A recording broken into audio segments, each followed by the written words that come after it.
In this episode, you discover why time is a construct related to thought and how flow states warp your perception of speed and duration.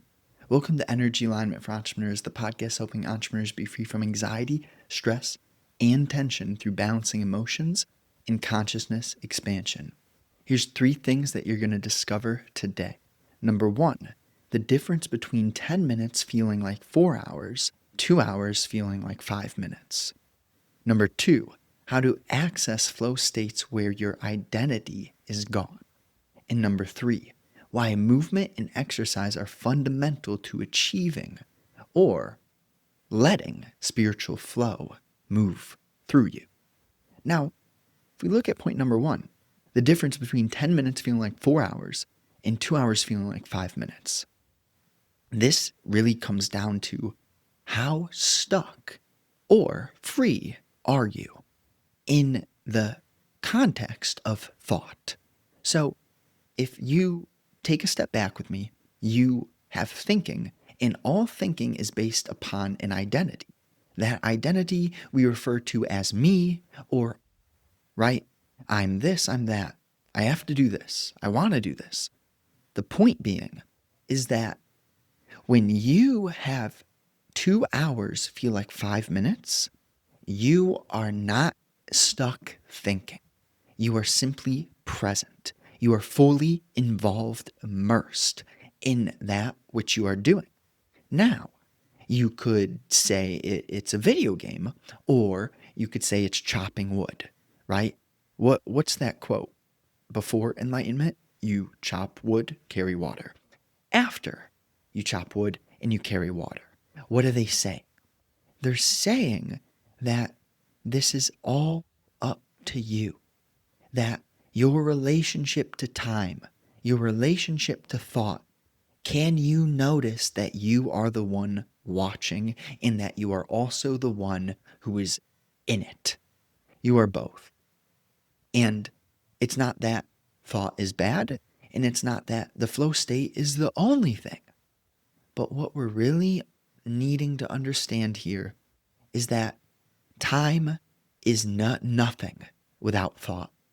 And the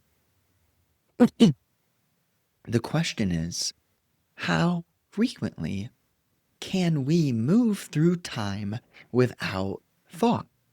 Because when you're not thinking, are you still conscious? Yes. So what's happening when you're thinking? And now I'll bring this into a practical bridge where, of course, in your career, in your work, you may have to think. For example, if we have a certain square footage to fill up, how many tons of stone are needed to fill up that square footage? Very simple, very straightforward. Use measurement for such a task. But then there are moments where you don't need to measure, where you are meant to be immersed in the task, and then you measure, especially if you're building something very practically. But you kind of need to have that dance between being straight, using angles, measurement, tools, equipment, and just understanding the bigger picture. Letting your intuition show you what the next step is. You don't need to plan every step, but you do need to have a blueprint or a bigger picture perspective to not need to plan every step. So, what I'm saying here is I'm speaking about balance. I'm speaking about that when you're staring at a clock, the clock seems to move slower. But when you forget about the clock and you just start living your life, life goes by fast. Now, the big question is, are you aligned? Because you could be escaping, and therefore your actions are numbing you and they're helping you get through time, but you're not actually involved. You're not actually building anything. There isn't a real power or alignment with that which you're investing your energy and attention into.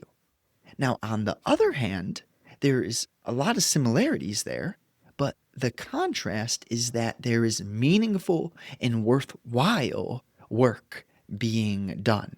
You are putting your heart into that which keeps you charged. I was speaking with a homeowner yesterday, and basically, we were talking about how weightlifting helps me do the masonry, and how you could look at it like, oh, weightlifting tires you out, or jujitsu tires me out. No, it keeps me loose, it keeps me nimble, it allows for me to continuously have a body that is sharp, right? I'm sure you've heard it before. If you don't use it, you lose it. So there's that perspective.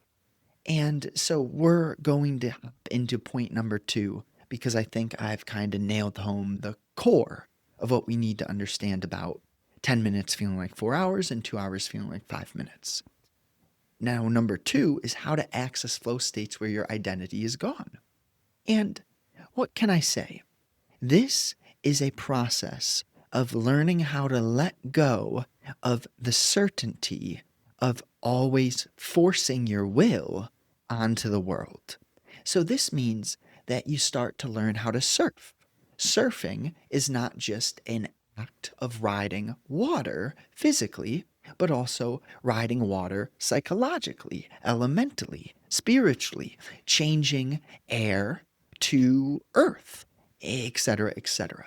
You can learn in this manner when you are not obsessed over being someone who attains or achieves. That's the tricky part. Part of you needs to be striving, and part of you needs to completely let go of what you're striving for. So then you start to be carried. You begin to learn how to let the currents move you, support you, and carry you rather than forcing yourself through the water when the current is sending you downstream. If the water's going downstream, you let go, then you can be carried downstream. But, and then maybe there is a little loop and you end up having a beautiful path to the top of the river. But in other words, if you were to always hold on to that identity, then you're continuously battling upstream and you never get anywhere because the water's too powerful. The current is too strong. But that's the funny part about it. You let yourself be carried downstream and then you can go upstream, maybe on land. Hopefully that makes a bit of sense. Now, the accessing of these flow states where identity is void, it means that you're going to have to figure out what you naturally are inclined toward. Because me, in my path, is not going to be the same content as you. There may be certain pillars and structures, and this is why I love to nail down those cornerstones. For example, exercise, movement, fresh air, simple foods, meditation, stretching, sleep, not too much screen time, not too much scrolling, awareness of are your actions worthwhile, awareness of where are you wasting time. Those are going to be universally applicable to all of humanity. And those structures, I can guarantee you, will help you free yourself from the identity of me, of who I am, of all my ambitions, my worries, my fears, my possessions. The thing is that it takes a courage. This is why Bruce Lee, this is why many teachers say you must die every day. You must let your ego be crushed. And this is how you actually get physically powerful. That's the funny thing about it, right? When you stop lifting to be stronger than other people, you end up having a spirit, an energy, a infallible strength, which cannot necessarily be put into words. People won't know exactly why you have it, how you got it, because you didn't get it. You let yourself learn every day and you actually die. You let go. And that is how the spirit, the energy, the voltage of your being increases. This is how God sends lightning bolts of insight, of wisdom into your heart. This is how you change. You do, right? There's labels for it, the Kundalini, or just simply awareness of that energy, the power of your body being a temple. You have the gut, you can feel your spine. tongue to the roof of your mouth while meditating, while breathing, while facing friction, awareness of breath, breathing through the nose. What are your eyes looking at? How fast are your eyes moving? Can you feel your toes? Can you feel your fingers? Chest, gut, heart, head, just those centers, right? There, it doesn't need to be, oh, it's Kundalini, or oh, it is Hermetic, or oh, it is the occult. Like, you let go of words and just follow your heart. Learn how to feel the energy which is consciousness. Now, number three, and that is why movement and exercise are fundamental to achieving spiritual flow. You don't necessarily achieve spiritual flow. What happens is you learn how to let go and the flow finds you. Now, in that process, see, I don't know, and I remember saying this to myself. My life was hard enough emotionally. I was so sensitive when I was younger, and I still am, but now it's just like the sensitivity is learned. How do I put it? Learned isn't maybe the best way. I would say that that which used to make me hurt has now chiseled me into someone who is strong and where there isn't any hurt. The same thing could happen that hurt me in the past, and now I smile and I enjoy the game which life is. It is a renewing of your spirit. It is not what happens, but where you're standing, right? So, the movement and the exercise are fundamental because when I was younger, like emotionally, the gym kept me, it was a great outlet.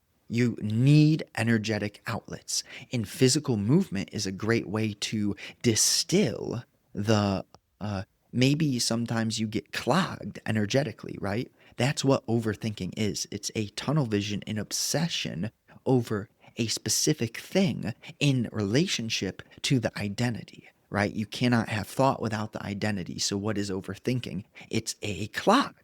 So, when you get good at trusting your heart, feeling the intuition, moving with the stream, transmuting energy, then you do not get these clogs. And physical movement and exercise is like a very practical and straightforward way to help you. Now, many people may exercise and not see it this way, but that's probably because they're obsessed with the future, with the goals, with the achievement attached to the identity, right?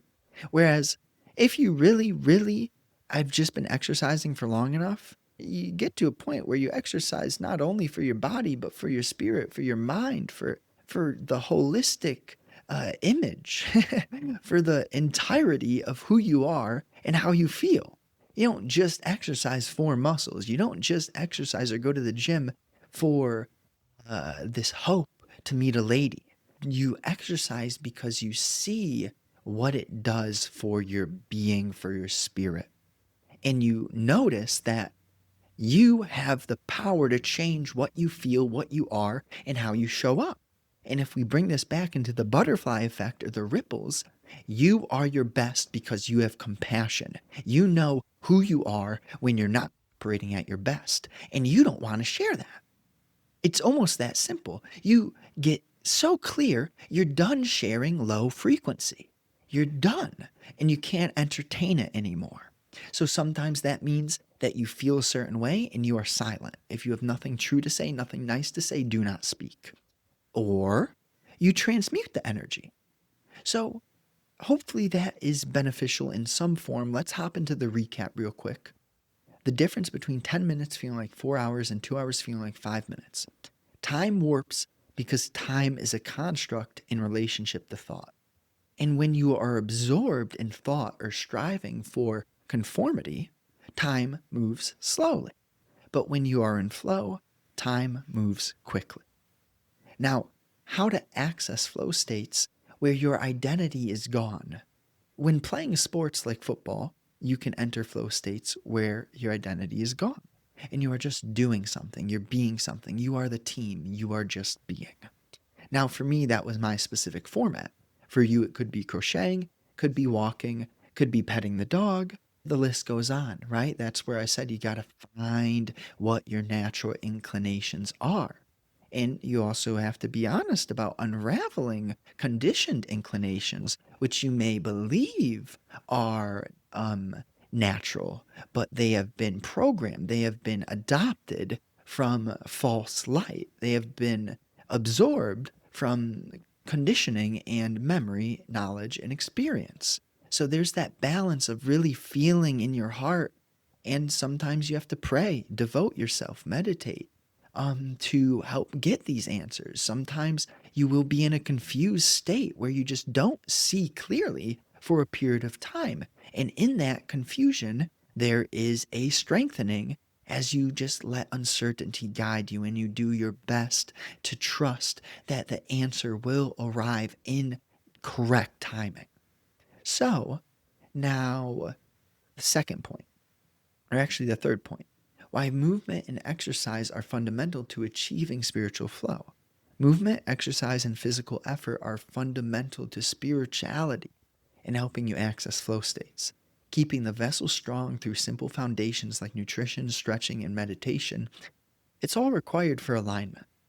Now, I appreciate you so much. Thank you. New episodes are out Monday and Thursday, 10 a.m. Eastern Time. Share this with a friend if you have anyone whom you feel deeply would resonate with this message.